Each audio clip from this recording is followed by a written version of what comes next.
Hello बच्चों, PKD classes में आप सभी का स्वागत है। आपके पॉलिटी के लेक्चर 4 कंप्लीट हो चुके हैं। आपने वो करके देखे होंगे और लिखने का प्रयास करा होगा। आपको असाइनमेंट भी डेली दिया जा रहा है। पीकेडी क्लासेस में आप सभी को एक टेलीग्राम चैनल भी दिया गया, बताया गया है कि हमारा जो चैनल है टेलीग्राम चैनल, उस पर वो भी पीकेडी क्लासेस के नाम से ही है। उस पर आपको इसकी पीडीएफ का लिंक मिल जाता है, तो वहां आप जाकर के उसको सब्सक्राइब कर लीजिए। वहां से उस चैनल पर से आप इसकी पीडीएफ प्राप्त कर सकते हो। ठीक है बच्चों, तो आपको एक चीज बताई गई थी हमने शुरू में ही कि सबसे पहला जो काम है आपका, लेक्चर पूरा पढ़ने के बाद आप उसको जो असाइनमेंट दिया गया है उसको जरूर लिखें।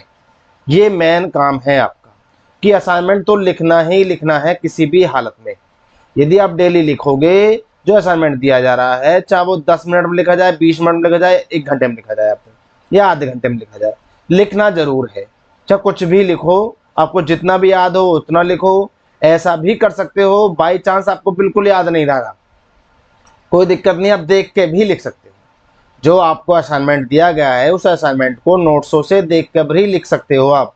यदि पहली बार आप देख के लिखोगे तो दूसरी बार में कुछ ना कुछ उसमें से जरूर निकलेगा, फिर दिमाग से आपके से आप पे लिखना, क्वेश्चन को तोड़ना समझना जरूर आएगा कि क्वेश्चन की डिमांड क्या है। ठीक बच्चों, तो आप टेलीग्राम चैनल से इसका पीडीएफ का लिंक ले लेना और इस चैनल को डेली अपने दोस्तों से शेयर करिए। और जो दोस्त आपके तैयारी कर रहे हैं उनसे कहिए कि यहाँ फ्री मेंस की, प्री प्लस मेंस की कंप्लीट क्लासेस आपको दी जा रही हैं। ठीक है बच्चों, तो हमारा टारगेट है 2021 और 2022, 21-22 हमारा टारगेट है। तो ध्यानपूर्वक आज समझते रहिए और अपने कॉन्सेप्टों को बिल्कुल क्लियर करते रहिए। चलिए, तो देखिए आज का टॉपिक है हमारा पीएम के विशेष अधिकार। पीएम के विशेष अधिकार में सबसे पहले जो हमारी कंडीशन है कि सबसे पहले पीएम के विशेष अधिकार में मंत्रिपरिषद और राष्ट्रपति, ये दो हैं, मंत्रिपरिषद और राष्ट्रपति। इनके मंत्रिपरिषद जो राष्ट्रपति को सलाह देती है, इनके बीच का जो सेतु है वो प्रधानमंत्री को माना गया है। पहला पॉइंट आप ये नोट कर सकते हो। दूसरा है आपका दूसरा पॉइंट आप बना सकते हो। देखो, ये जो मैं पॉइंट बता रहा हूं सब आपको पीडीएफ फॉर्म में और लिखित में भी समझाया जाएगा, लेकिन बस अभी थोड़ा सा समझने का प्रयास करें, एक फैमिलियर हो पीएम के साथ, कि पीएम के साथ में क्या क्या कंडीशन होती हैं। भाई मंत्रिपरिषद होता है, राष्ट्रपति होता है, इनके बीच का सेतु कहा गया, ये पॉइंट आप लिख सकते हो आसानी से। अब मान के चलो किसी मंत्री ने इस्तीफा दे दिया, मंत्रिपरिषद से किसी एक मंत्री ने इस्तीफा दे दिया। ठीक है, तो क्या हुआ, इस्तीफा दे दिया एक मंत्री ने, तो सिर्फ पद रिक्त होगा। क्या रिक्त होगा? सिर्फ पद रिक्त होगा। समझ मेरी बात को? भाई मंत्रिपरिषद में से किसी एक मंत्री ने कहा कि भाई हम तुम्हारी सलाह से या जो भी वहां पर क्या कहते हैं नियम बनाया जा रहा है, तो उस नियम से वो संतुष्ट नहीं है। तो संतुष्ट नहीं है, उसने कहा कि भाई मैं तो इस्तीफा दे रहा हूं। इस्तीफा उसने दे दिया तो सिर्फ पद रिक्त होगा, पद। लेकिन यदि प्रधानमंत्री ने इस्तीफा दे दिया तो सोच लो कि मंत्रिपरिषद ही भंग हो गई, है ना। टोटल लोकसभा भी भंग हो जाएगी, अर्थात सरकार भी खत्म हो जाएगी। तो ध्यान रखें, पूरी मंत्रिपरिषद ही क्या हो जाएगी? भंग हो जाएगी। तो इसीलिए प्रधानमंत्री की पावर यही दिखाता है कि प्रधानमंत्री की पावर मंत्रिपरिषद से ज्यादा है, कि प्रधानमंत्री मंत्रिपरिषद क्या है? प्रमुख है। ठीक है, तो आपकी समझ में बात आई होगी कि मंत्रिपरिषद से एक मंत्री पद रिक्त करता है, इस्तीफा देता है तो पद रिक्त होता है, लेकिन प्रधानमंत्री कर देता है तो मंत्रिपरिषद ही भंग हो जाती है। चलिए, अगला पॉइंट आपकी समझ में आएगा कि भाई अगला पॉइंट क्या हो सकता है कि कई अवसर ऐसे आते हैं कि कुछ परिस्थितियों में कि पीएम का जो व्यक्तित्व है, समझ रहे हो आप? पीएम का जो व्यक्तित्व है वो मंत्रिपरिषद को बहुत ही प्रभावित करता है, और पीएम का व्यक्तित्व जनता को भी बहुत प्रभावित करता है। और पीएम का जो व्यक्तित्व है और जो पीएम की जो जिम्मेदारियां हैं, वो जो अदर जो पार्टी होती हैं वो भी पीएम से ही ज्यादा लगाव रखती है, ना कि किसी अदर मंत्री से। अर्थात जनता का भी पीएम से ही लगाव होता है, अदर मंत्री से ज्यादा नहीं होता जितना पीएम से होता है। और अदर जो पार्टियां हैं, विपक्षी जो पार्टियां हैं, उनका भी लगाव किससे होता है? पीएम से ही होता है, अदर मंत्री से नहीं होता है इतना जितना कि पीएम से होता है। ठीक है, तो ये कुछ चीजें हैं जो फैमिलियर चीजें हैं, जिनको आपको अब हम पीडीएफ फॉर्म में पॉइंट बाय पॉइंट समझाने का प्रयास करेंगे। चलिए देखते हैं पहला पॉइंट क्या है। किसी मंत्री ने, पहला पॉइंट है, किसी मंत्री के इस्तीफा देने से, मान के चलो कोई मंत्री इस्तीफा दे दे भाई, ठीक है, तो एक पद रिक्त होगा, हम आपको अभी बताकर चले हैं, एक पद रिक्त होगा, जबकि प्रधानमंत्री के इस्तीफा के साथ ही क्या भंग हो जाएगी? मंत्रिपरिषद ही भंग हो जाएगी। समझ गए बात को आप? तो क्या भंग हो जाएगी? मंत्रिपरिषद ही भंग हो जाएगी। अच्छा, अतः मंत्रिपरिषद का जो अस्तित्व है वो किसके रूप में है? वो प्रधानमंत्री की इच्छा शक्ति पर निर्भर करता है। किसकी इच्छा शक्ति पर? प्रधानमंत्री की इच्छा शक्ति पर मंत्रिपरिषद का अस्तित्व इच्छा शक्ति पर निर्भर करता है। तो ये बात आपकी समझ में आ गई होगी कि भाई आप लिख सकते हो कि यदि कोई मंत्री एक पद इस्तीफा दे दे तो उसका एक पद रिक्त होता है, जबकि प्रधानमंत्री इस्तीफा दे दे तो मंत्रिपरिषद भंग हो जाती है। यह चीज दर्शाती है कि मंत्रिपरिषद का जो अस्तित्व है प्रधानमंत्री की इच्छा शक्ति पर निर्भर करता है। ठीक है, अच्छा आगे देखिए, प्रधानमंत्री के परामर्शों के आधार पर, अब आपको ये बताया गया था पहले भी कि प्रधानमंत्री जो भी परामर्श देगा उसके आधार पर राष्ट्रपति के द्वारा मंत्रियों की नियुक्ति की जाती है। राष्ट्रपति के द्वारा किसकी नियुक्ति की जाती है? मंत्रियों की नियुक्ति की जाती है। और जो विभाग हैं उनका भी आवंटन किया जाता है और स्तरों का निर्धारण भी राष्ट्रपति के द्वारा ही किया जाता है। ठीक है, लेकिन कार्यकर्ता कौन होता है? प्रधानमंत्री होता है इनका सभी का। ठीक, सभी को जो हैंडल करता है वो कौन करता है? प्रमुख होकर के प्रधानमंत्री। सिर्फ राष्ट्रपति प्रधानमंत्री की सलाह पर या परामर्शों के आधार पर ही ये काम करता है, मंत्रियों की नियुक्ति करता है, विभागों का आवंटन करता है, इस तरह का निर्धारण राष्ट्रपति के द्वारा किया जाता है। मंत्रिपरिषद एवं राष्ट्रपति के जो बीच की जो कड़ी है वो आपको बताया था कि वो प्रधानमंत्री को ही माना गया है। ये पॉइंट भी आप इसमें लिख सकते हो। अब सामान्यतः देखिए, अगला पॉइंट है, सामान्यतः संबंधित राजनीतिक दल का अधिक जो समर्थन है, अभी मैं आपको बताया था, जो राजनीतिक दल हैं, जो अदर पार्टियां हैं, उनका जो अधिक समर्थन है वो प्रधानमंत्री के साथ ही होता है, ना कि किसी अदर विशिष्ट मंत्री के साथ होता है। ठीक है, किसके साथ ज्यादा समर्थन होता है? प्रधानमंत्री के। अब सामान्यतः किसके लिए लगाया गया है शब्द? ये सामान्यतः शब्द आपका मनमोहन सिंह के लिए लगाया गया है। ये आप नोट कर सकते हो कि सामान्यतः जो शब्द है मनमोहन सिंह के लिए लगाया गया है, उन्हीं के लिए सामान्य शब्द लगाया गया था। आगे देखिए, कई परिस्थितियां ऐसी आती हैं कि प्रधानमंत्री का जो व्यक्तिगत व्यक्तित्व भी मंत्रिपरिषद को प्रभावित करता है। ये भी आपको बता दिया गया है। तो ये पॉइंट सीधे सीधे फैमिलियर है, आपको सीधे सीधे पॉइंट ऑफ जाना है कि सीधा ये सोचना है कि प्रधानमंत्री के इर्द गिर्द क्या क्या चीजें हो सकती हैं, क्या क्या चीजें प्रधानमंत्री कर सकते हैं। तो ये चीजें आपको ध्यान रखना है कि प्रधानमंत्री के व्यक्तित्व को देख करके किस किस पर प्रभाव पड़ता है, प्रधानमंत्री की तरफ को किस किस का झुकाव होता है। देखो आगे भी आ रहा है, देखो अगला पॉइंट है, आम जनता का अधिक व्यापक समर्थन भी सामान्यतः प्रधानमंत्री के साथ ही होता है, ना कि किसी विशिष्ट मंत्री के साथ। तो ये बात आपकी समझ में आ गई होगी कि इतने पॉइंट आप यदि लिखोगे तो सीधी सी बात है भाई, आपके क्वेश्चन का जो पॉइंट ऑफ व्यू बहुत जबरदस्त हो जाता है। ठीक है, तो ये पॉइंट ऐसे हैं जो आपके फैमिलियर हैं और रटने की जरूरत नहीं है, सिर्फ इनको समझना है। चलिए आगे देखें, आगे कह रहा है कि प्रधानमंत्री कई महत्वपूर्ण समन्वयकारी निकायों की अध्यक्षता भी करता है। बिल्कुल सही बात है। ठीक है, कई जो समन्वयकारी जो निकाय हैं उनकी अध्यक्षता करता है, जैसे कि अंतरराज्य परिषद अनुच्छेद 263 के अंतर्गत आता है, नीति आयोग, ठीक है, राष्ट्रीय एकता परिषद इत्यादि। इनकी क्या करता है? इनकी प्रमुख अध्यक्षता भी प्रधानमंत्री करता है। तो आप लिख सकते हो कि प्रधानमंत्री कई महत्वपूर्ण समन्वयकारी निकायों की अध्यक्षता भी करता है, जैसे आपको बता देगा ही, आप नाम इनके लिख सकते हो। अगला पॉइंट है, मंत्री को प्रशासनिक एवं तकनीकी सहायता संबंधित मंत्रालय विभाग से प्राप्त होते हैं। अब जो मंत्री है उनको प्रशासनिक एवं तकनीकी सहायता संबंधित मंत्रालय विभाग से प्राप्त होते हैं। मंत्री मतलब प्रधानमंत्री, प्रधानमंत्री लिख लेना। प्रधानमंत्री को प्रशासनिक एवं तकनीकी सहायता संबंधित मंत्रालय या विभाग किससे प्राप्त होते हैं? से प्राप्त होते हैं, जिसका प्रशासनिक प्रमुख कौन होता है? सचिव होता है। ठीक है, जबकि प्रधानमंत्री को प्रशासनिक एवं तकनीकी सहायता मंत्रिमंडल सचिवालय एवं प्रधानमंत्री कार्यालय से प्राप्त होती है। मंत्रिमंडल सचिवालय का जो प्रमुख होता है, ठीक है, प्रमुख तो जो सचिव होता है, जो सचिव होता है, प्रमुख तो प्रधानमंत्री है, जो सचिव होता है वो कौन होता है? वो कैबिनेट मंत्री होता है। कौन होता है? कैबिनेट मंत्री, ठीक है। और जो प्रधानमंत्री कार्यालय का होता है वो पीएमओ ऑफिस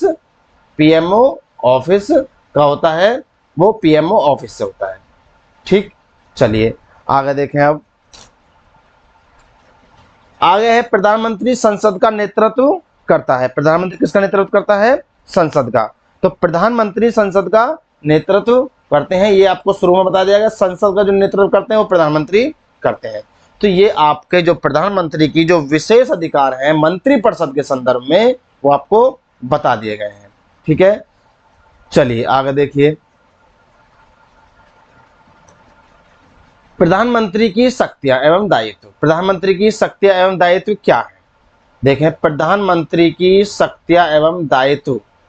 अब प्रधानमंत्री की जो शक्तियां एवं दायित्व हैं उनको दो कंडीशनों में बांटा गया है। देखिए, प्रधानमंत्री की जो शक्तियां होती हैं उनको दो कंडीशनों में बांटा गया है, ठीक है। कैसे कैसे बांटा गया है?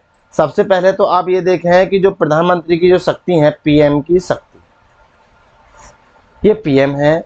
और पीएम की जो शक्ति है एक संवैधानिक होती है, संवैधानिक, ठीक है, एक होती है संविधानोत्तर,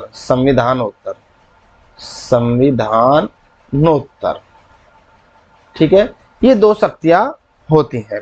अब पीएम की जो प्रमुख जो करता है, प्रमुख जो होता है पीएम, किसका होता है? मंत्रिपरिषद भी निर्भर होती है पीएम पर, ठीक है। पीएम पर जो निर्भर होते हैं कौन होते हैं? मंत्रिपरिषद निर्भर होती है। संसद भी पीएम पर निर्भर होती है। राष्ट्रपति भी पीएम पर निर्भर होता है। तो आप ध्यान दें कि जब राष्ट्रपति भी पीएम पर निर्भर, संसद भी पीएम पर निर्भर, मंत्रिपरिषद भी पीएम पर निर्भर है, तो इसी कंडीशन में पीएम की जो शक्तियां हैं दो कंडीशनों में बांटी गई हैं, एक संवैधानिक और एक संविधानोत्तर शक्तियों के रूप में बांटा गया है। अब जो संविधानोत्तर शक्तियां हैं, ठीक है, इसका मतलब क्या है कि जो संविधान के बाहर वाली शक्तियां हैं वो संविधानोत्तर शक्तियां कहलाती हैं, ठीक है। चलिए अब आप देखें कि भाई संविधानोत्तर शक्तियां क्या क्या हो सकती हैं हमारी। देखिए, जो संविधानोत्तर शक्तियां हैं उसमें क्या आएगा भाई? प्रधानमंत्री मंत्रिपरिषद का प्रमुख होता है, ये आपको भी बताया गया था, ठीक है। प्रधानमंत्री की अनुशंसा पर, ठीक है, या आधार पर राष्ट्रपति द्वारा अन्य मंत्रियों की नियुक्ति भी की जाती है। जो पिछले पॉइंट में आया था उसमें भी यही चीजें कुछ थी, इसमें भी हम यही चीज लिख सकते हैं। मंत्रिपरिषद राष्ट्रपति के प्रसाद पर्यंत, ठीक है, अपने पद को धारण करता है। अभी बताया था आपको, राष्ट्रपति के प्रसाद पर्यंत अपने पद को धारण करता है, लेकिन इसमें जो वास्तविकता है, वास्तविकता में रियल जो पॉइंट है वो प्रधानमंत्री की इच्छा शक्ति है। क्योंकि यदि प्रधानमंत्री इस्तीफा दे दे तो पूरी मंत्रिपरिषद ही भंग हो जाएगी, ठीक है। तो इसीलिए सिर्फ और सिर्फ सामूहिक रूप से कौन है? राष्ट्रपति, लेकिन वास्तविकता में कौन है, जो व्यवहारिकता में कौन है? प्रधानमंत्री, ठीक है। तो जो मैन पावर है किसकी है? प्रधानमंत्री की इच्छा शक्ति पर निर्भर करता है, और राष्ट्रपति की व्यवहारिक सामूहिक रूप में किसके? राष्ट्रपति के। तो मंत्रिपरिषद राष्ट्रपति के प्रसाद पर्यंत अपने पद को धारण करता है, लेकिन जो वास्तविकता है वो प्रधानमंत्री की इच्छा शक्ति पर निर्भर करती है, ठीक है, क्योंकि ताकत किसी के हाथ में है? प्रधानमंत्री के हाथ में। अतः मंत्रिपरिषद, देखो आगे लिख दिया गया हमने, अतः मंत्रिपरिषद व्यक्तिगत रूप से राष्ट्रपति के प्रति उत्तरदायी होती है, ठीक है, लेकिन व्यवहारिकता में प्रधानमंत्री के प्रति उत्तरदायी होती है, ठीक। तो ये बात आप समझ गए होंगे। यदि व्यक्तिगत आता है तो राष्ट्रपति है, और व्यवहारिकता आता है तो आपका प्रधानमंत्री, आपका ऑप्शन सही हो जाएगा, ठीक। चलिए अब आगे देखें। बाकी यदि आता है ऑप्शन, क्वेश्चन आपका आता है कि मंत्रिपरिषद सामूहिक रूप से, मंत्रिपरिषद किसके प्रति उत्तरदायी होती है? बस क्वेश्चन आता है कि मंत्रिपरिषद किसके प्रति उत्तरदायी होती है? ध्यानपूर्वक समझें, तो लोकसभा के प्रति उत्तरदायी होती है। लेकिन आता है कि व्यक्तिगत रूप से किसके प्रति उत्तरदायी होती है? राष्ट्रपति के प्रति। व्यवहारिकता के रूप किसके लिए होती है? तो प्रधानमंत्री के प्रति। और आता है सामूहिक रूप ठीक है, सामूहिक रूप से आता है या सामूहिक रूप या व्यक्तिगत रूप या विभक्त रूप, कुछ नहीं दे रखा और तीनों ऑप्शन दे रखे हैं, तो आप लोकसभा सबसे पहले लगाओगे। ठीक है, यदि आपका व्यक्तिगत और विभक्त स्पेशल आते हैं तो आप राष्ट्रपति और प्रधानमंत्री दोनों ऑप्शन देखोगे। ठीक है, तो सामूहिक रूप आप समझ गए होगे, या सामूहिक रूप या व्यक्तिगत रूप या आपका विभक्त रूप कोई सा दिया हो, डायरेक्ट दिया हो कि मंत्रिपरिषद किसके प्रति उत्तरदायी होती है, तो आपकी लोकसभा के प्रति उत्तरदायी होती है। ये क्वेश्चन आप समझ गए होंगे। अनुच्छेद, अगला पॉइंट है अनुच्छेद 78 के अनुसार प्रधानमंत्री के 3 दायित्व होते हैं। 3 दायित्वों का उल्लेख किया गया है जो कि प्रधानमंत्री को राष्ट्रपति मंत्रिपरिषद का बीच का एक सेतु या कड़ी बनाता है। ठीक है, ये आपको हम बता चुके हैं पीछे, तो 3 दायित्व कौन कौन से हैं पीछे आपको बता दिए गए हैं। आगे देखिए, जो संवैधानिक शक्तियां राष्ट्रपति को सौंपी गई उसका वास्तविक जो अभ्यास है प्रधानमंत्री द्वारा किया जाता है, जो कि मंत्रिपरिषद का प्रमुख होता है। ठीक है, जो राष्ट्रपति को शक्तियां सौंपी गई हैं, राष्ट्रपति को जो शक्तियां सौंपी गई हैं, उनको जो मंत्रिपरिषद पर जो अभ्यास जो करता है, राष्ट्रपति मंत्रिपरिषद पर अभ्यास जो करता है, वो किसकी सलाह से करता है? प्रधानमंत्री की सलाह से करता है। जो वास्तविक अभ्यास है वो प्रधानमंत्री द्वारा ही किया जाता है। ठीक है, नाम राष्ट्रपति को होता है कि भाई शक्तियां किसकी हैं? राष्ट्रपति की। चलिए आइए, अब आइए संविधानोत्तर शक्तियां। अब संविधानोत्तर जो शक्तियां हैं, इसका मतलब है कि जो संविधान से बाहर की शक्तियां हैं, संविधान से बाहर की शक्तियां हैं, वो क्या क्या हो सकती हैं? प्रधानमंत्री नीति आयोग, प्रधानमंत्री नीति आयोग का अध्यक्ष होता है। ठीक है, अतः देश की नीतियों के निर्माण में प्रधानमंत्री के द्वारा राजनीतिक दृष्टिकोणों को प्रदान किया जाता है। तो ये बाहरी शक्तियां हैं कि प्रधानमंत्री नीति आयोग का अध्यक्ष होता है, अतः देश की नीतियों के निर्माण के लिए, देखिए, देश की नीतियों के निर्माण के लिए प्रधानमंत्री के द्वारा राजनीतिक दृष्टिकोणों को प्रदान किया जाता है। चलिए नेक्स्ट देखिए,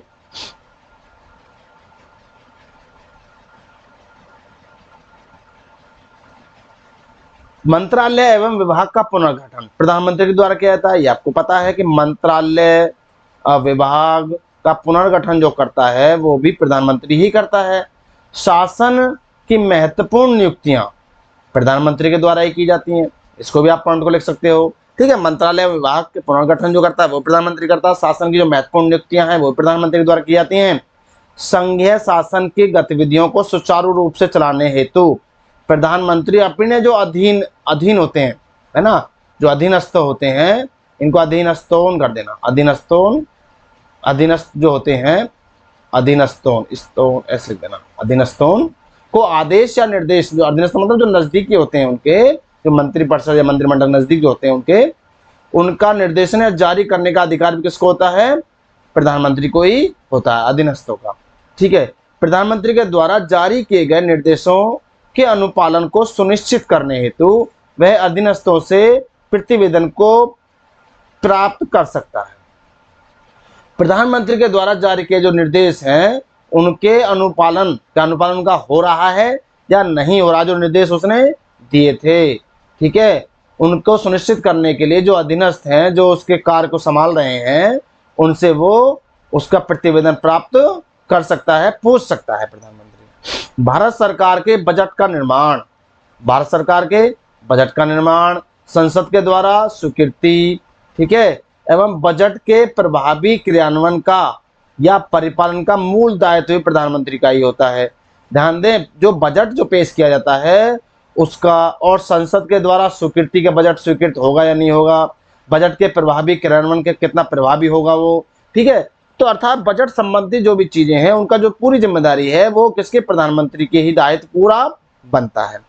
प्रधानमंत्री संघ सरकार का एक प्रमुख समन्वयकर्ता होता है।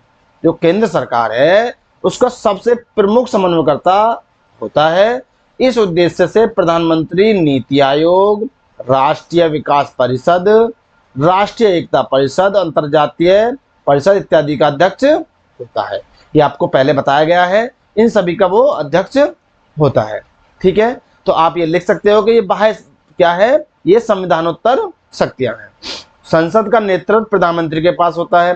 जो संसद का जो नेतृत्व है वो किसके पास होता है, प्रधानमंत्री के पास होता है। भारत सरकार के नीतियों एवं कार्यक्रमों के प्रति विभिन्न राजनीतिक दलों, विशेषकर विपक्ष, जो विपक्ष दल है, के सहयोग एवं समर्थन को प्राप्त करने का भी मौलिक दायित्व किसका है, प्रधानमंत्री का है। ये बात समझ लें आप कि जो भी नीति बनाई गई है, जो भी नीति या कार्यक्रम जो भी बनाए गए हैं, और जो विपक्ष दल है उसका सहयोग है ना और समर्थन प्राप्त करने का मौलिक दायित्व किसका है, प्रधानमंत्री का है। इस तरह की नीति बनाई जाए जिससे विपक्ष का जो सहयोग और समर्थन उसको मिल पाए। ठीक है, ये पॉइंट भी आप लिख सकते हो। जरूरी नहीं है बच्चों सारे पॉइंट आप याद करें, बस इतनी चीजें जरूर दिमाग में आपके रहनी चाहिए कि भाई जो फैमिलियर हैं, ठीक है, वो जरूर याद रहनी चाहिए कि भाई विपक्ष जो होता है उसके अकॉर्डिंग यदि वो बिल बनाते हैं, कोई भी बनाते हैं, तो विपक्ष का उसको समर्थन मिलना चाहिए। ठीक है, संसद का नेतृत्व कौन करता है, प्रधानमंत्री करता है। ठीक, नीति आयोग, राष्ट्रीय विकास परिषद, राष्ट्रीय एकता परिषद, इन सभी का कौन, प्रधानमंत्री प्रमुख होता है। ठीक है, आगे देखिए, सरकार के नीतियों के समर्थन में आम जनता, अब जो नीति बनाई उसके आम जनता के व्यापक सहयोग, देखो वही सहयोग वाली बात दोबारा आई, व्यापक सहयोग एवं जन भागीदारी को सुनिश्चित करने का दायित्व किसका है, प्रधानमंत्री का है।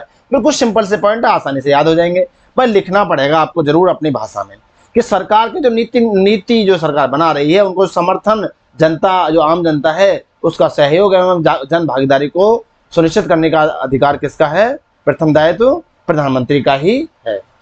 चलिए अब देखिए आगे क्या पॉइंट चलता है आपका। आगे आपका आ रहा है, प्रधानमंत्री के कार्यों को हम निम्न संदर्भों में देख सकते हैं। कैसे, संसद के रूप में, मंत्रिपरिषद के रूप में, राष्ट्रपति के रूप में, इनके संदर्भ में हम देख सकते हैं। क्या है वो, मंत्रिमंडल एवं मंत्रिपरिषद, मंत्रिमंडल एवं मंत्रिमंडल समितियां, मंत्रिमंडल एवं मंत्रिमंडल समितियां। ठीक है, तो पहले मंत्रिमंडल एवं मंत्रिमंडल आप समितियां देखिए कि इनके विषय में क्या क्या पॉइंट हैं, क्या क्या चीजें हम लिख सकते हैं। देखिए पहला पॉइंट क्या लिख सकते हैं कि मंत्रिमंडल का जो गठन है, ध्यान दें, मंत्रिमंडल का गठन मंत्रिपरिषद के आंतरिक संरचना में से किया जाता है। ठीक है, आंतरिक संरचना आप समझ रहे हो कि आंतरिक संरचना में से किया जाता है, मंत्रिमंडल का जो गठन किया जाता है। कैसे आंतरिक संरचना, मतलब क्या है कि भाई जो टोटल जो मंत्रिपरिषद में जो सदस्य होते हैं, जो मंत्रिपरिषद में जो सदस्य हैं टोटल, उनमें से ही मंत्रिमंडल का चयन किया जाता है। ठीक है, उनमें से ही मंत्रिमंडल का चयन किया जाता है। और आपको पता होगा कि मंत्रिपरिषद में वर्तमान में कितने सदस्य हैं, भाई मंत्रिपरिषद में वर्तमान में 57 हैं। उन 57 में से या आप कितने हैं इस टाइम, 57 हैं वर्तमान में। ठीक, इनमें से ही 24 किसके लिए चुने जाते हैं, मंत्रिमंडल के लिए, इनमें से ही चुने जाते हैं 24। तो ये चीज आप नोट कर लेना या लिख लेना। ठीक है, 24 इनमें से ही चयनित किए जाते हैं। मंत्रिमंडल का जो प्रमुख प्रधानमंत्री होता है ये आपको पता है, पहले ही बता चुके हैं कि भाई मंत्रिपरिषद, मंत्रिमंडल, ठीक है, इनका प्रमुख कौन होता है, प्रधानमंत्री होता है। और मंत्रिमंडल समितियां हैं, इनका भी प्रमुख कौन होता है, प्रधानमंत्री होता है, जो कि सरकार का प्रमुख होता है। तो सरकार का प्रमुख भी वही हुआ, कौन, प्रधानमंत्री हुआ, भाई सीधी सी बात है। अब आगे देखिए, मंत्रिमंडल में कैबिनेट मंत्रियों को, अब जो कैबिनेट मंत्री हैं, ठीक है, यहाँ जो कैबिनेट मंत्री हैं इनके सदस्य के रूप में शामिल किया जाता है। मंत्रिमंडल में जो कैबिनेट मंत्री हैं उनको सदस्य के रूप में शामिल किया जाता है, ओनली कैबिनेट मंत्री और प्लस प्रधानमंत्री। ठीक है, इनको ही किया जाता है। कैबिनेट मंत्री कितने हैं आपके, 23, और एक क्या है आपका, प्रधानमंत्री। तो टोटल कितने हो गए, 24 आपके हो जाते हैं। ठीक है, तो कैबिनेट मंत्री ही सिर्फ मंत्रिमंडल में प्रवेश करते हैं, वही उनके सदस्य होते हैं। चलिए आगे देखिए, राज्य मंत्री या स्वतंत्र प्रभार मंत्री, ठीक है, कि प्रभार मंत्रिमंडल की बैठक में भाग ले सकता है परंतु आमंत्रण के द्वारा। अब देखिए मेन तो क्या है, जो मंत्रिमंडल में कौन है मेन, कैबिनेट मंत्री। लेकिन यदि राज्य मंत्री, ठीक है, कौमा स्वतंत्र प्रभार मंत्री मंत्रिमंडल की बैठक में भाग कब लेंगे, जब उनको आमंत्रण या निमंत्रण दिया जाएगा, बुलावा दिया जाएगा कि आप इस बैठक में भाग लीजिए, ठीक है, तब वो भाग उसमें ले सकते हैं, रुकावट उसमें फिर नहीं है कुछ भी। ये बात समझ में आई होगी आपकी में कि भाई मंत्रिमंडल से संबंधित क्या क्या चीजें हैं हमारी, कि मंत्रिमंडल से संबंधित हमारी सब चीजें ये हैं कि भाई मंत्रिपरिषद से ही मंत्रिमंडल के सदस्य चुने जाते हैं, ठीक है, और मंत्रिमंडल का प्रमुख कौन होता है, प्रधानमंत्री होता है, और मंत्रिमंडल में कौन कौन सदस्य होते हैं, कैबिनेट सदस्य होते हैं और प्रधानमंत्री होता है, ठीक है, और मंत्रिमंडल में राज्य मंत्री और स्वतंत्र प्रभार मंत्रियों को भी बुलाया जा सकता है, कब, जब उनको आमंत्रण दिया जाए। तो फैमिलियर होकर के सबको याद करिए, फैमिलियर होकर के, जब फैमिलियर होकर के याद करोगे तो आसानी से वो याद हो जाएगा। मंत्रिमंडल देश का सर्वोच्च नीति निर्धारक निकाय है, सर्वोच्च, ठीक है, क्यों है सर्वोच्च भाई, क्योंकि मंत्रिपरिषद के बाद में मंत्रिपरिषद ने किसको सौंप दी सारी जिम्मेदारी, मंत्रिमंडल को सौंप दी, मंत्रिमंडल सर्वोच्च नीति निर्धारक निकाय हो जाता है, ठीक है। तो आप ये लिख सकते हो सर्वोच्च नीति निर्धारक निकाय कौन है, मंत्रिमंडल है देश का। मंत्रिमंडल के कार्यभार को कम करने हेतु, ठीक है, अब ध्यान दें, मंत्रिमंडल के जो कार्यभार है उसको कम करने के लिए क्या बनाया गया, मंत्रिमंडल समितियां का गठन किया गया, ठीक है, कि अब इसका कार्यभार और कम कर दिया गया, अर्थात अब जो काम ये करेंगे फाइनल मंत्रिमंडल, उसको कौन संभालेगा, मंत्रिमंडल समितियां संभालेंगे, क्योंकि 24 आदमी है इसमें। अब 24 में से जो कि मंत्रिमंडल के परामर्शों के निकाय के रूप में कार्य करती रहेगी, और मंत्रिमंडल समितियां कितनी हैं, 2 से 12 हो सकती है, ठीक है। तो ये 12 या 2 से 12 के बीच जितनी भी समितियां हैं वो इसको देखभाल करेंगी। फिलहाल में कितनी समितियां हैं, फिलहाल में 8 समितियां हैं, जो कि मंत्रिमंडल समितियों के जो कार्य को कम करने के लिए इनका गठन किया गया है, ठीक है, 8 समितियों का। मंत्रिमंडल समितियों का सदस्य गैर कैबिनेट मंत्री भी हो सकता है, ठीक है, अर्थात जरूरी नहीं है कि वो कैबिनेट मंत्री ही हो, गैर कैबिनेट मंत्री भी हो सकता है, ध्यान देना। और एक बात और ध्यान दें, जो मंत्रिमंडल जो समितियां हैं इनका जो प्रमुख हो सकता है, ठीक है, प्रधानमंत्री, पीएम इनका प्रमुख या अध्यक्ष होगा, और कैबिनेट मंत्री भी इनका अध्यक्ष हो सकते हैं, ठीक है। तो 6 जो समितियां हैं उनके प्रमुख तो प्रधानमंत्री हैं और बाकी 2 उनके कैबिनेट मंत्री हैं, इसलिए प्रधानमंत्री या कैबिनेट मंत्री आप दोनों लिख सकते हो, प्रधानमंत्री और कैबिनेट मंत्री, ठीक है, एक ही नहीं लिखोगे, प्रधानमंत्री और कैबिनेट मंत्री दोनों ऑप्शन में आप देख सकते हो, ठीक है, और लिख भी सकते हो प्रधानमंत्री और कैबिनेट मंत्री। अच्छा, मंत्रिमंडल समितियां मंत्रिपरिषद एवं मंत्रिमंडल के बीच की कड़ी, ये बहुत अच्छा क्वेश्चन है, यहां से बनता है कि भाई मंत्रिमंडल जो समितियां हैं, मंत्रिपरिषद और मंत्रिमंडल, क्वेश्चन आएगा आ सकता है आपके लिए कि मंत्रिपरिषद और मंत्रिमंडल सब के बीच की कड़ी या सेतु क्या है, ठीक है, किसको माना जाएगा। तो सोच विचार करके आप देखिए कि मंत्रिमंडल समितियां ही ऐसी हैं कि जो मंत्रिपरिषद और मंत्रिमंडल के बीच की कड़ी या सेतु है, क्योंकि मंत्रिपरिषद ने किसको दिया अपना कार्यभार, मंत्रिमंडल को, और मंत्रिमंडल ने किसको दे दिया, मंत्रिपरिषद मंत्रिमंडल समितियों को दे दिया, ठीक है। तो इन दोनों के जो बीच का जो सेतु है वो कौन है, मंत्रिमंडल समितियां है। अतः मंत्रिमंडल समितियों के माध्यम से मंत्रिमंडल कार्रवाई में मंत्रिपरिषद के व्यापक भागीदारी को सुनिश्चित किया जाता है। जो मंत्रिपरिषद है उसके व्यापक भागीदारी को सुनिश्चित किया जाता है, क्योंकि भाई इन्होंने इसको दिया मंत्रिमंडल को, मंत्रिमंडल ने इनको कुछ कार्य सौंप दिया अपनी सहायता के लिए, तो पूरी जो व्यापक भागीदारी है वो किस में पहुंच गई, अब इनकी मंत्रिमंडल समितियों में इनकी भागीदारी पूरी पहुंच जाती है। तो आई होप आपकी समझ में ये चीजें अब आई होंगी। और अब आप आगे देखते हैं, हम पहले कुछ समझा देते हैं, ठीक है। चलिए देखिए, पहले ये देखें कि अभी कुछ इसमें रह रहा है कि मंत्रिमंडल समितियों की संख्या, विषय वस्तु, ध्यान देना, मंत्रिमंडल वस्तुओं की समितियों की संख्या, विषय वस्तु, संरचना, कार्य क्षेत्र अधिकार के कार्य क्षेत्र का कितना है, में स्थायित्व एवं एकरूपता की कमी को देखने को मिलती है। कैसे मिलती है, क्योंकि प्रत्येक सरकार क्यों मिलती है, भाई स्थायित्व एवं एकरूपता की कमी क्यों मिलती है इनको उसमें?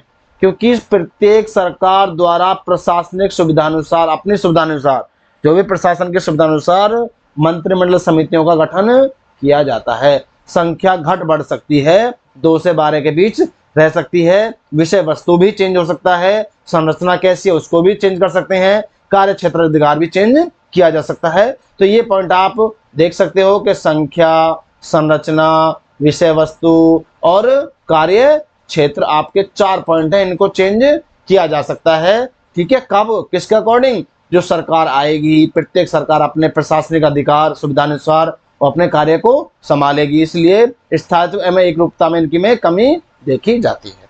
ठीक है, वर्तमान में 8 मंत्रिमंडल समितियां हैं। कितनी हैं? 8 मंत्रिमंडल समितियां हैं।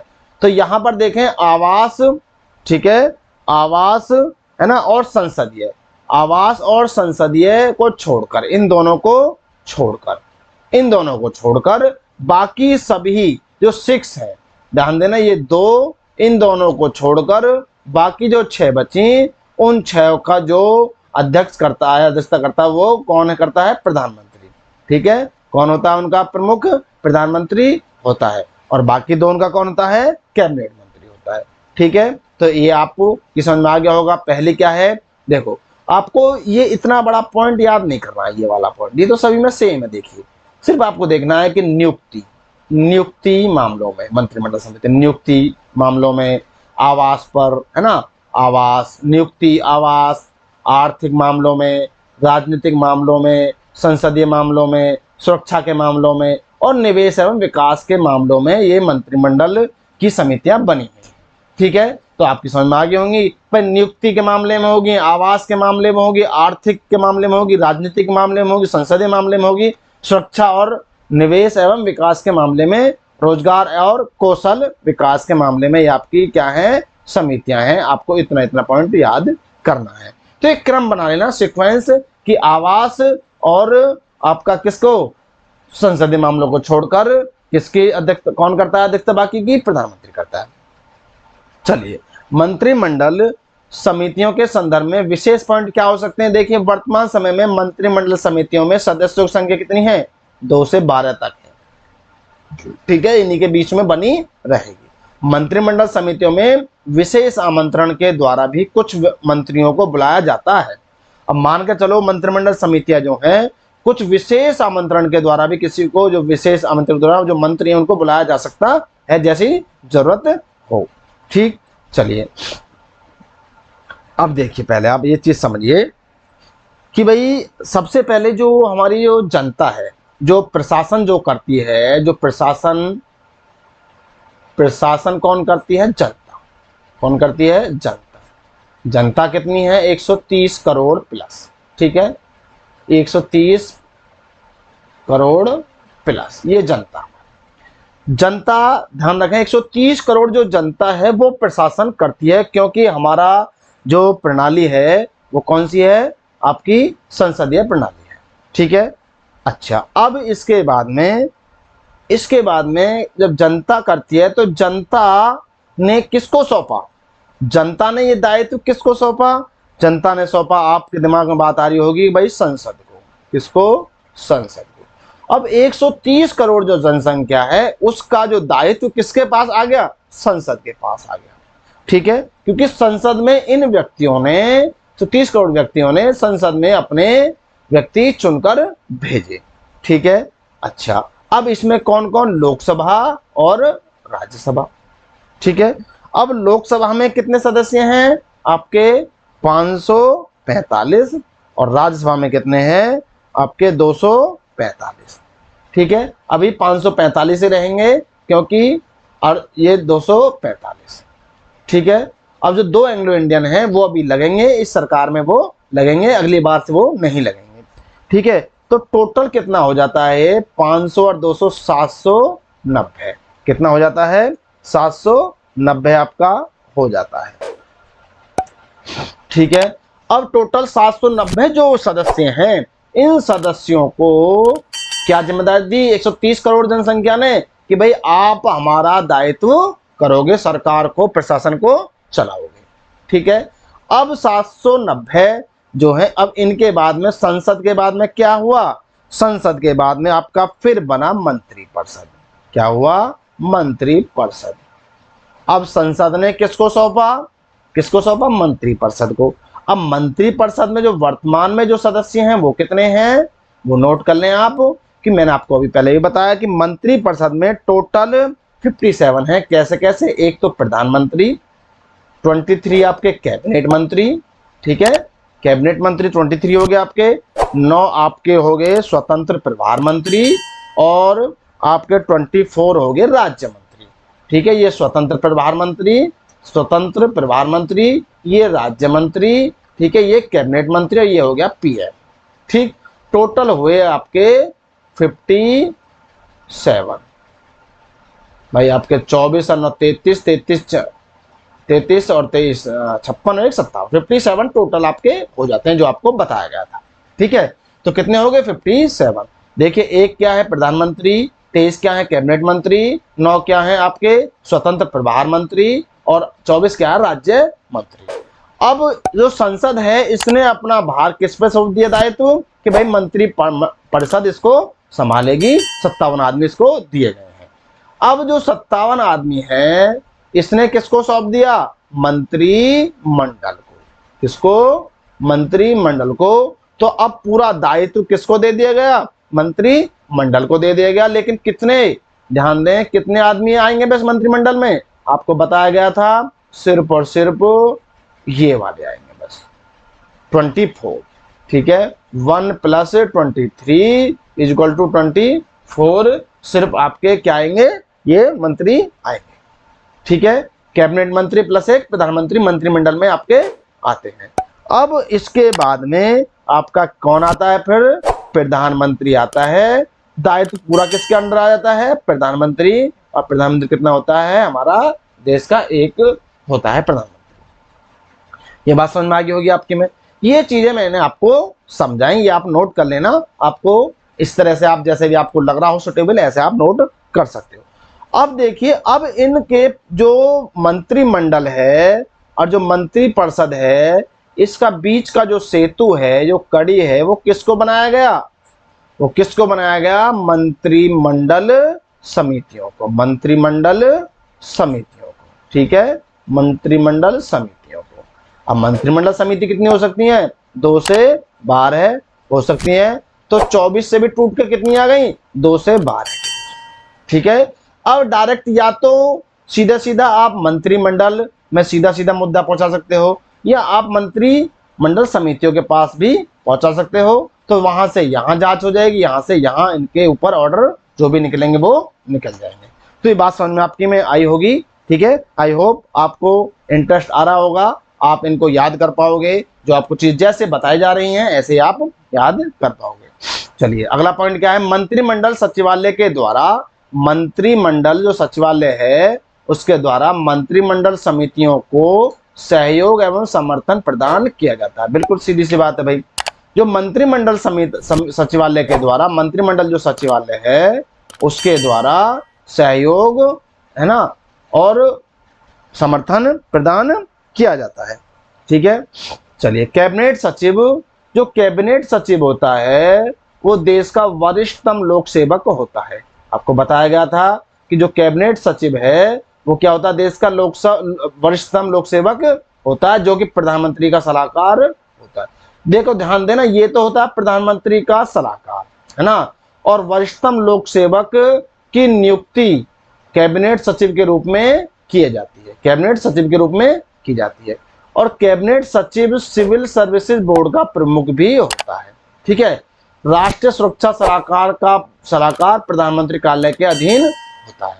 तो ये बात आप समझ गए होंगे अब। ठीक, तो अब आप देखो, समझने का प्रयास करें थोड़ा सा, कि यहां पर एक पॉइंट आपको समझा दें हम। देखिए, ये सरकार है, ये क्या है, सरकार। ठीक है, और सरकार के 2 पहलू होते हैं, एक राजनीतिक और एक होता है आपका प्रशासनिक। ठीक है, प्रशासनिक, 2 पहलुओं के, एक राजनीतिक और एक प्रशासनिक। अब राजनीतिक में जो पहलू होगा, पहला जो पहलू है आपका वो क्या है, वो देखिए, भाई पहला पहलू आपका मंत्रिपरिषद, राजनीतिक पहलू क्या है, मंत्रिपरिषद। अब ध्यान देना, मंत्री जो परिषद है वो क्या है, राजनीतिक पहलू है। क्या है, राजनीतिक पहलू। ठीक है। अब जो प्रशासनिक पहलू क्या है, जो मंत्रिपरिषद वो क्या क्या संभालेगी भाई, आपकी मंत्रालय संभालेगी। क्या संभालेगी, मंत्रालय या विभाग। ठीक है, मंत्रालय या विभाग संभालेगी। अब मंत्रालय या विभाग क्या होते हैं, ये आपके केंद्रीय सचिवालय होते हैं। क्या होते हैं, केंद्रीय सचिवालय होते हैं। ठीक है, ध्यान से समझना इस बात को, यही समझने वाला पॉइंट है, ये केंद्रीय सचिवालय है। अब केंद्रीय सचिवालय होते कितने हैं हमारे देश में, ये 52 होते हैं, और 2 आपके होते हैं क्या, स्वतंत्र प्रभार। क्या होते हैं, स्वतंत्र प्रभार। ठीक है, ये स्वतंत्र सचिवालय, 2 तो स्वतंत्र सचिवालय होते हैं और 52 आपके केंद्रीय सचिवालय होते हैं। अब केंद्रीय सचिवालय में 2 कंडीशन होती है 52 में। 19 तो आपके हो गए भाई मंत्रालय, मंत्रालय विभाग सहित, ये तो मंत्रालय जिनमें मंत्रालय विभाग है वो है, और 19 और ये 33 हो गए आपके, 33 हो गए आपके मंत्रालय विभाग रहित, जिनमें मंत्रालय विभाग नहीं है। ठीक है, ये मंत्रालय विभाग रहित हो गए। तो ये आपका जो मंत्रिपरिषद है वो राजनीतिक निकाय है। क्या है, एक राजनीतिक निकाय है। अब आता है आपका मंत्रिमंडल। ठीक है, अब आपका मंत्रिमंडल आता है, देखिए दूसरा आता है इसमें, दूसरा पॉइंट मंत्रिमंडल, वही पॉइंट चल रहा है अभी जो पीछे वाली स्लाइड में आपको बताया गया है, ये मंत्रिमंडल है, मंत्रिमंडल। ठीक है, ये मंत्रिमंडल हो गया आपका। अब मंत्रिमंडल में क्या कंडीशन है कि मंत्रिमंडल के लिए क्या होता है, मंत्रिमंडल सचिवालय होता है। मंत्रिमंडल सचिवालय क्या होता है, मंत्रिमंडल सचिवालय होता है। ठीक है, ये मंत्रिमंडल सचिवालय इसका होता है। इसका जो प्रशासनिक सचिव होता है, जो मंत्रिमंडल जो सचिवालय है इसका प्रशासनिक, ठीक है, जो सचिव होता है वो कौन होता है, कैबिनेट। ध्यान दें, कैबिनेट सचिव होता है, कैबिनेट सचिव। और कैबिनेट सचिव आपको बताया गया, अभी बताया गया था कि ये वरिष्ठतम, क्वेश्चन बहुत जबरदस्त आता है यहाँ से, वरिष्ठतम लोक सेवक होता है। क्या होता है, वरिष्ठतम लोक सेवक। ध्यान देना, मंत्रिमंडल जो सचिवालय है उसका, भाई देखो मंत्रिमंडल के लिए क्या होगा, मंत्रिमंडल सचिवालय होगा। मंत्रिमंडल सचिवालय का जो प्रशासनिक सचिव होगा वो कौन होगा, कैबिनेट सचिव होगा। और कैबिनेट सचिव कौन होता है, वरिष्ठतम लोक सेवक आपका होता है। अब तीसरा पॉइंट है आपका पीएम, प्रधानमंत्री। ये भी राजनीतिक निकाय है। प्रधानमंत्री भी क्या है, एक राजनीतिक पद है। ठीक है, ये राजनीतिक पद, बीच में लाइन खींच लेना आप, इस तरह से शुरू में बताया गया, पिछली स्लाइड में बिल्कुल सेम। देखो यही पोर्शन है, इधर वाला पहला पॉइंट हो गया, फिर दूसरा हो गया हमारा, फिर तीसरा। ठीक है, अच्छा अब देखिए, अब प्रधानमंत्री के पास 2 ऑप्शन होते हैं। क्या होते हैं, 2। ठीक है, कैसे होते हैं कि या तो वो मंत्रिमंडल का जो सचिव होता है उससे परामर्श ले, या तो वो उसको परामर्श दे, या आपके जो पीएमओ ऑफिस है वहां से। ठीक है, पीएमओ ऑफिस। ठीक, तो पीएमओ ऑफिस से भी वो जो भी जानकारी लेना चाहे वो ले सकता है, और वरिष्ठतम लोक सेवक जो कि सलाहकार होता है, कैबिनेट सचिव होता है, उससे भी ले सकता है। अब क्वेश्चन आ जाए आपका कि प्रधानमंत्री का जो प्रशासनिक सचिव होता है या सचिव होता है वो कौन होता है, सलाहकार सचिव कौन होता है। तो सलाहकार सचिव कौन होता है आपका, तो भाई ध्यान देना, कैबिनेट सचिव ही होगा जो कि वरिष्ठतम लोक सेवक होता है। ठीक है, प्रधानमंत्री का जो सचिव है, जो पीएमओ ऑफिस का सचिव है, वो नहीं माना जाएगा वहां पर। यदि ऑप्शन में आपका वरिष्ठतम लोक सेवक है तो पहले उसी को आपको लगाना है।